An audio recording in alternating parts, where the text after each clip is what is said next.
This is a quick prequel, as they say, to the video that you're about to watch. I apologize in advance for kind of losing my train of thought during the video. The road you see here behind me is actually the internal road in a very small community with about 40 home sites. And we're up in the mountains of Virginia right now. This is a neighborhood of cabins primarily. And I don't know if there are any permanent residents up here, or year-round residents rather, but I do know that most of the time I can walk out here in the middle of the street and lay down at 8 o'clock in the morning and stay there for 24 hours and not have a single car come by. But in the process of shooting what I thought was going to be a very quick video about solar suitcases, I had probably 6 different vehicles come by. 3 of them stopped, hollered at me, wanted to know what I was doing, why I was making a video, blah, blah, blah. And then even as I hit record to start this prequel, another man pulled up and has talked to me for about 30 minutes about a truck that you may see a brief glimpse of in the video. And he's been trying to buy this truck off of me now for about 6 months. And then while he's here, Amazon shows up, and I don't know what's going on up here because there's usually nobody here, but I'm shooting this at about 5 o'clock in the afternoon on a Friday, and I think people are coming in from out of town to get their properties cleaned up for the fall, and they're planning on spending more time up here in the fall.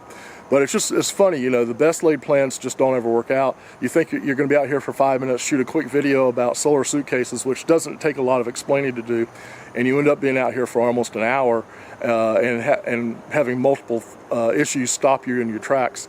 But anyway, with that said, appreciate you watching the video. I do have a question in that video, and it's a serious question, simple but serious. I'd love to have somebody respond to me and just tell me what they think. But anyway, thanks for watching.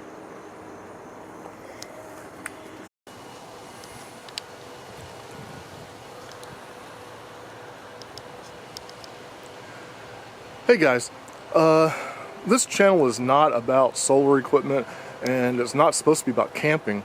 It was originally started with the intention of documenting some of my traveling, you know, primarily in Southeast Asia and stuff, and to show you what a former lifelong chef likes to eat when they're out on the road and they're exploring street food and things of that nature.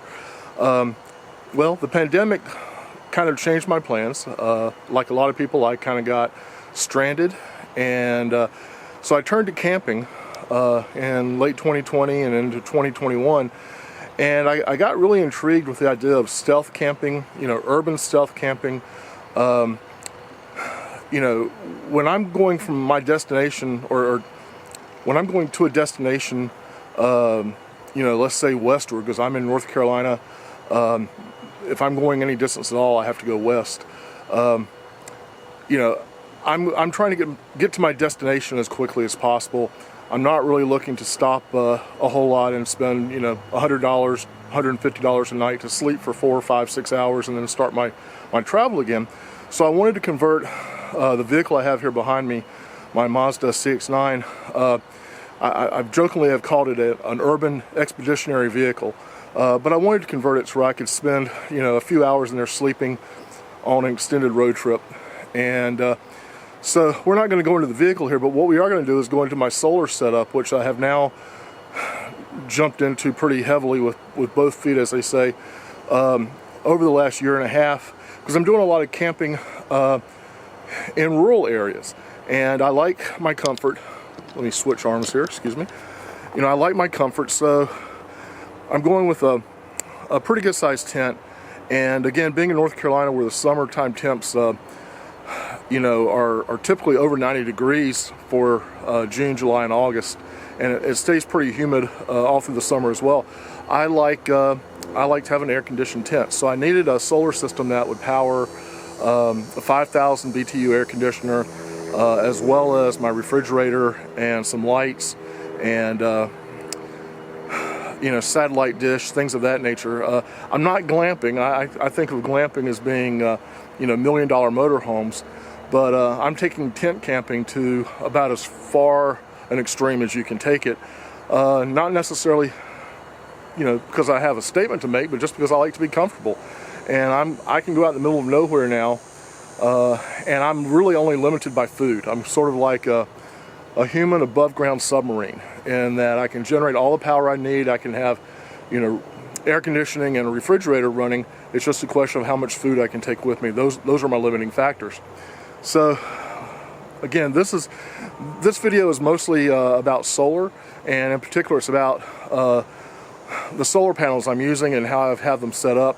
I'm going to do a couple of other videos showing the battery boxes I've built, and you know, we'll go from there. But anyway, let me start off and just show you this this solar setup, and then we'll get into it. Hang on one second.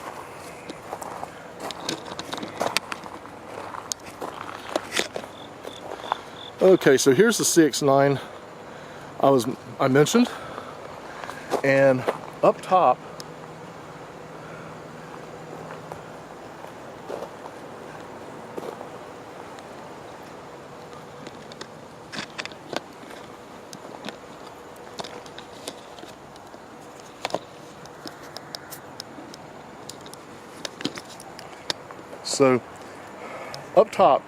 you've got a new Powa 160 watt solar panel, and when I mounted that up there, that was basically the extent of my plan. I thought, okay, this will recharge my batteries.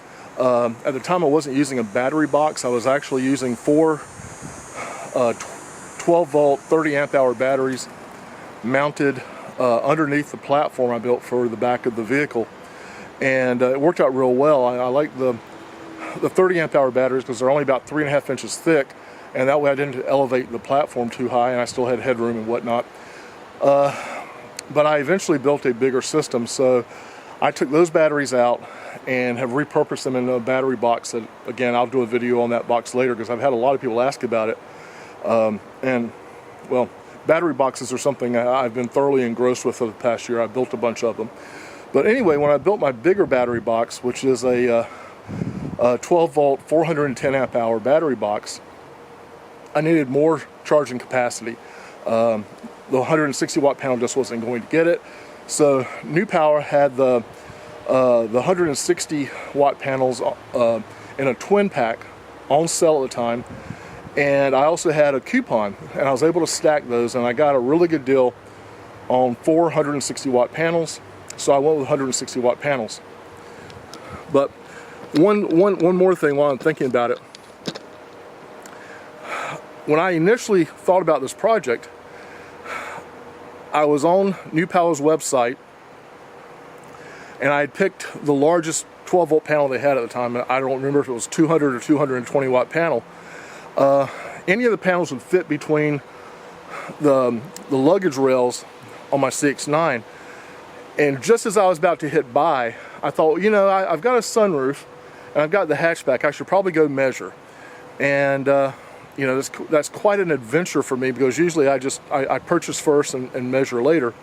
But anyway, I came outside and I measured, and as it turned out, the 160 watt panel is the largest panel that I could fit between my sunroof and my hatch. So I'm glad I measured. It saved me a lot of trouble and saved a return. So anyway, when I got ready to build onto the system, I thought, well, I'm just going to buy, you know, matching panels, and that's why I bought the additional 460 watt panels. And I knew that when I bought them, I was going to do solar suitcases. I bought a bunch of flexible panels and foldable panels, and none of them performed well. The quality of construction was horrible. The prices were extremely high, and they're still extremely high. So what I did, I bought 4 panels, and by the time I've finished everything out, you know, I've got 640 watts spread across 2 solar suitcases, and my cost is, you know, just under $500. And I've also got panels that are going to last for a long, long time, assuming I don't do anything crazy with them, and I'm going to try and avoid that. So let me show you the panels and what I did. And I have a question for you here at the end of this video, and you know, I'd like for you to leave comments down below. I'm just curious to see if I missed something obvious, which is quite likely, or if you know, I just did something that you just don't see people do very often. But anyway, let's take a look at the panels.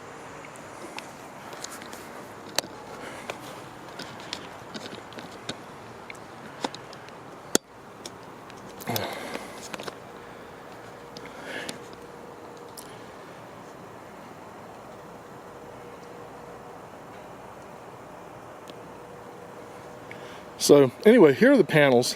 William got them set up.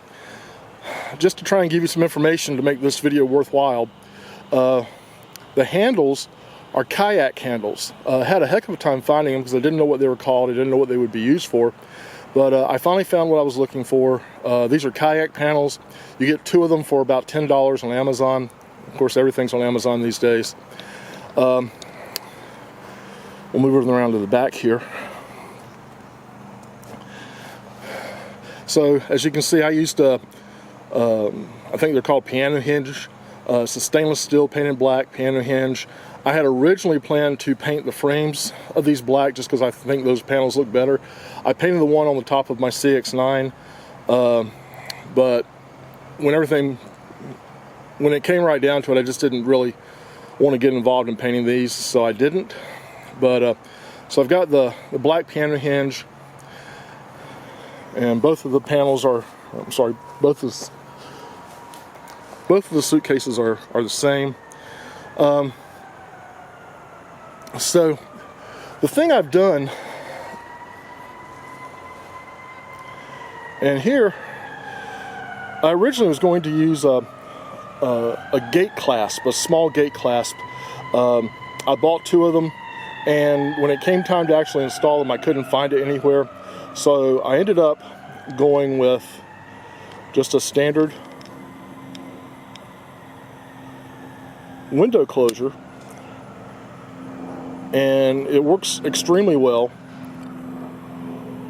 You know, for about $2.50 a panel, Home Depot, Lowe's, anybody. It works really, really well, holds them together. And the thing I did, though, that I want kind of an opinion on, as you can see, I've got these legs here. I didn't permanently attach my legs. I looked at all the different kinds of legs that are out there. I saw people doing really nice legs with aluminum. I saw people doing telescoping legs, spring-loaded. I went and looked at some of the spring-loaded. They're using curtain rods or things of that nature, and I just didn't see any that I thought were very durable or you know, very well made. And then when I thought about just making my own legs out of aluminum, I hit Home Depot and looked at the price of aluminum, and was quickly convinced that that was not the way to go either, because it was going to cost about $150 to build legs for these 2 things. And then I saw people that had done, you know, the PVC legs, where they used a small diameter PVC permanently mounted, you know, across, and then used a larger diameter PVC, and they just let it, you know, pivot that way. And that's a great idea. That wasn't bad at all. But the other thing I noticed about the same time was everyone has their panels oriented vertically. And when you orient your panels vertically, from my perspective, and this is my question, when you orient your panels vertically, you're creating a surface that, while it's not a greater surface area, it seems like you're creating a surface that has more tendency to be blown by the wind. And so you end up having much longer legs, you end up having a more unstable panel. So I went online and I found one of the solar calculators that's out there that talks about tilt angle. And I already knew, for the most part, what my tilt angles are, because I'm here at my cabin, and this is an off-grid cabin. I think you may have seen a car drive by, and there appears to be a paved road here, but trust me, you've got to go through hell to get on that paved road that goes through this little off-grid community. But you know, I already knew what optimum tilt angles were, but I never calculated those for something so short, or never really thought about putting, you know, a lift under something so short.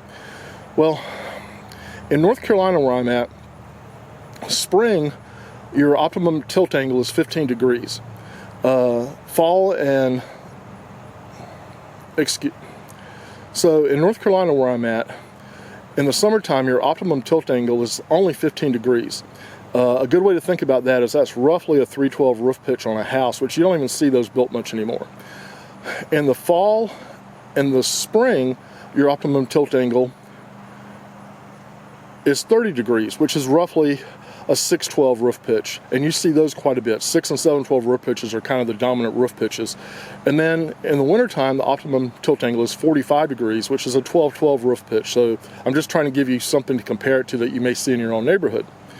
So anyway, when you start making legs out of PVC, what you end up with is something that looks like this. This is my fall, excuse me, this is my spring and fall leg. You've got about 14.5 inches here. Again, set up for spring and fall right now. Over here are the legs I would use for summertime. So I'll pull one of these loose and let you see what it looks like.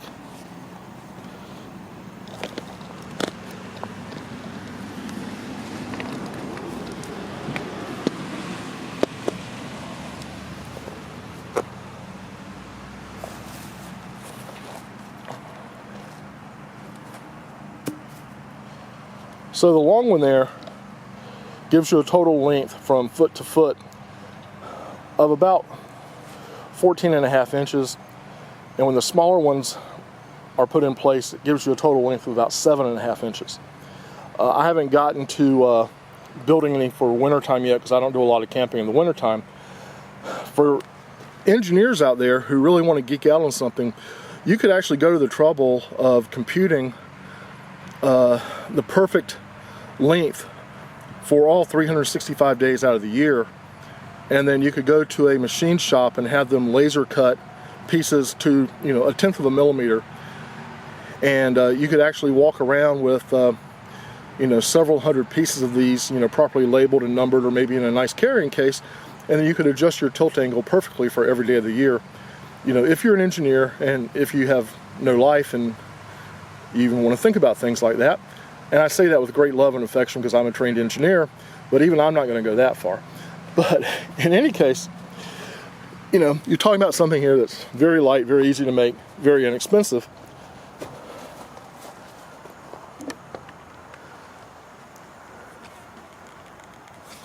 But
so anyway, I never really got to my question, excuse me.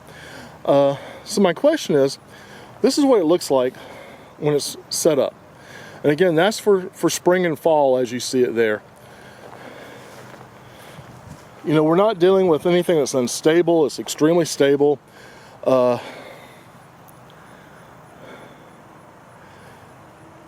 I don't understand why more people don't orient their panels horizontally like this. I mean, you see all these solar suitcases being built, and almost no one's doing this. I think I literally found one other video after an extensive search on YouTube where someone had oriented it this way. And I just don't know why this wouldn't be the norm. If something were to happen, and I don't know what would happen that would cause these things to fall, but they don't have far to fall. I mean, it would just, you know, slide away sort of. Your you know, your PVC leg fits nicely in between the space when the panels are closed. Doesn't weigh anything. It just works really well. So I'm curious why more people haven't gone with this system and just made it work for them.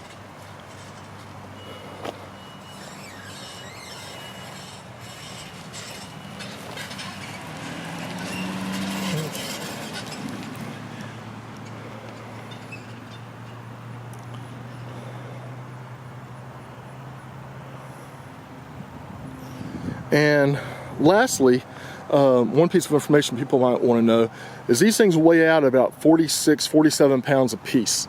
You know, no, it's not something you want to take, you know, on your through hike on the Appalachian Trail. It is definitely not backpacker friendly, but if you're doing, you know, drive-up camping, drive-up campsites, or remote campsites, and you're just unloading it out of the back of your SUV or your truck, 46 pounds is a manageable weight. The individual panels, when viewed this way, are just a hair under 48 inches long. They're 28, I believe, 28 inches wide or tall in this orientation. You know, I've been really pleased with them. They're generating the power that they were supposed to generate. They're far more efficient than any foldable panel that I tested. I bought like 20 foldable or flexible panels looking for a lighter weight option, and just didn't find one that I was willing to spend, you know, upwards of $3 a watt or so, when I could get these for less than $1 a watt.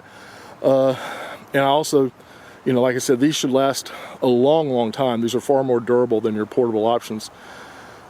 So anyway, that's all I know. My reason for posting this, like I said, there's a whole pile of home-built, do-it-yourself solar suitcases on Amazon. There's a whole pile of home-built, do-it-yourself solar suitcases on YouTube. I incorporated a lot of features I saw other people do. The thing I'm glad I did, the flexible handles, the kayak handles, I love them. They're comfortable. You know, I've got 150 feet of solar cable in 50-foot increments, and usually what I do is I camp in the tree line with my tent and whatnot in the tree line, and I put these out. Hopefully I can find, you know, obviously I'm looking for a sunny spot, maybe the edge of a field, and where I'm at, that's a pretty common setup.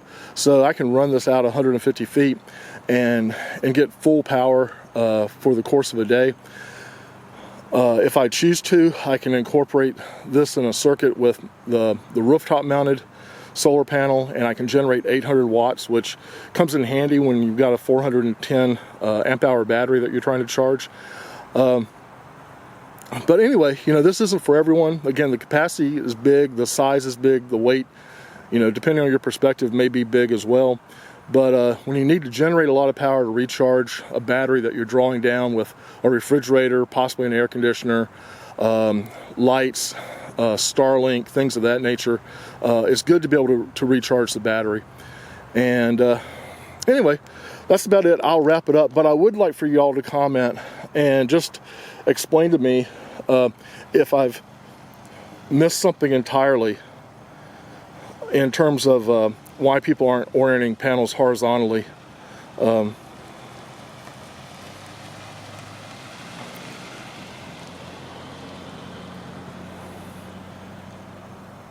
The whole time I was building this, I thought to myself, you know, there's going to be something obvious that I just didn't think of, and never did figure out what that might be. So anyway, that's it. Thanks for watching, and yeah, just let me know what you think in the comments. Thanks.